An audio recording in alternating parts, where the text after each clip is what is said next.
మహాశివరాత్రి పర్వదినాన భగవంతుని సేవలో గడపటం మహోన్నత జీవితానికి పునాది అని రూరల్ మండలం వీరంపాలెం పుణ్యక్షేత్రంలోని శ్రీ బాల త్రిపుర సుందరి పీఠం సిద్ధాంతి ఆలయ నిర్వాహకులు గరిమెల్ల వెంకటరమణ సిద్ధాంతి తెలిపారు.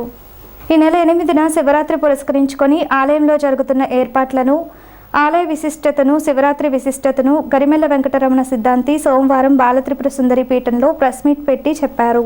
శివరాత్రి రోజున తాడేపల్లిగూడెం బస్ డిపో నుండి ప్రత్యేక బస్సులు, ఉచిత అన్నప్రసాదం, ప్రముఖ ఆధ్యాత్మిక ప్రవచనకర్తల షెడ్యూలు వివరించారు. 7వ తేదీ గురువారం రాత్రి 2 గంటల నుండి స్ఫటికలింగానికి మహాపాశుపత్ర రుద్రాభిషేకం, 12న జలాలతో అభిషేకం చేసి అనంతరం భక్తులకు దర్శన సౌకర్యం కల్పిస్తారని తెలియజేశారు.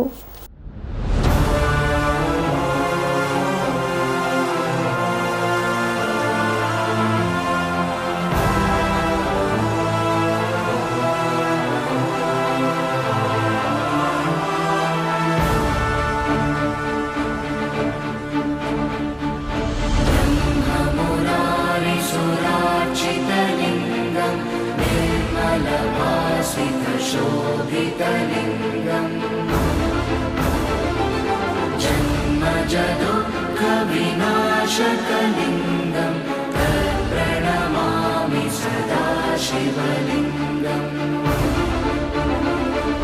देवमुनिप्रवराचितलिङ्गं कामदहनकरुणाकरलिङ्गं रावणदर्पविनाशनलिङ्गं प्रणमामि सदा शिवलिङ्गम्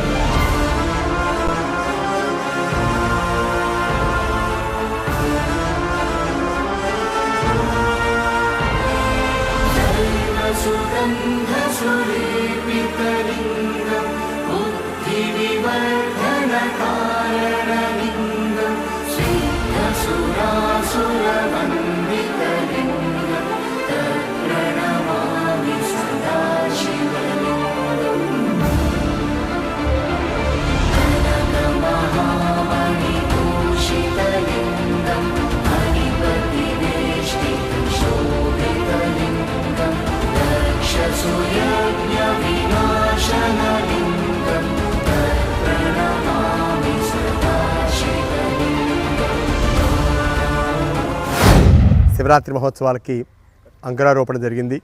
7వ తారీఖు ఉదయం కలశస్థాపన 9 గంటల 13 నిమిషాలకి, తదుపరి 4 శత్రువేద పారాయణ, సంకల్పిత హోమాలు, పూజాధికాలు చేస్తూ 7వ తారీఖు సాయంత్రం భూప్రస్థార శ్రీచక్రార్చన, తెల్లారితే శివరాత్రి 7వ తారీఖు రాత్రి 12 గంటల నుంచి ఆత్మలింగ మహాదేవుడికి 12 విశేష నదీ జలాలతోటి అఘోర పాశుపదాభిషేకం జరుగుతుంది. తదుపరి కార్యక్రమంగా పొద్దున్నే 9 గంటలకి శివరాత్రి నాడు మహాకుంభాభిషేకం జరుగుతుంది. అక్కడ 12 ద్రవ్యాలు వేలాది లీటర్లతో స్వామికి అభిషేకం చేస్తాం. లక్షల మంది చూసి తరిస్తారు. అలాగే ఎదురుగుండా లక్ష్మీనారాయణ స్వామి యొక్క కళ్యాణం, ఇక్కడ ఈశ్వరుడికి అభిషేకం జరుగుతుంటే ఎదురుగుండా స్వామి కళ్యాణం జరుగుతూ ఉంటుంది. అలాగే తదుపరి మధ్యాహ్నం 3 గంటల నుంచి రుద్రుడి యొక్క హోమం, సాయంత్రం ఆధ్యాత్మిక ప్రవచనం, 7 గంటల గురువర్యుల యొక్క ఆధ్యాత్మిక ప్రవచనంతో పాటు రాత్రి 8 గంటలకి శివపార్వతుల కళ్యాణం, రాత్రి 10 గంటలకి సహస్రాధిక జ్యోతిర్లింగార్చన, తదుపరి రాత్రి 12 గంటల 1 నిమిషానికి లింగోద్భావకాల అభిషేకం, లక్షదీపాచార కార్యక్రమం కూడా శివరాత్రి నాడు నిర్వహిస్తున్నాం. దీంతో పాటుగానే 9వ తారీఖు ఉదయమే అఘోర పాశుపదాభిషేకం స్వామివారికి చేస్తూ మధ్యాహ్నం 12 గంటలకి విశేష కార్యక్రమంగా 10 లక్షల రుద్రాక్షలతో స్వామిని అర్చించి సాయంత్రం 6 గంటలకు సంపూర్ణ పూర్ణాహుతి, రాత్రి 8 గంటలకు 9వ తారీఖుని స్వామివారి యొక్క శాంతి కళ్యాణం, రాత్రి 12 గంటలకి నృత్యగీత మంగళవాయిద్యాలతో ఊరేగింపుతో ఈ కార్యక్రమం సంపూర్ణమవుతుంది. ఎన్ని వేల మంది వచ్చినా దర్శనం అవక వెనక్కి వచ్చేవనేటువంటి ఇబ్బంది కలగకుండా ఉండాలని 2వ మార్గాన్ని కూడా ఈ సంవత్సరం ఏర్పాటు చేయడం జరిగింది.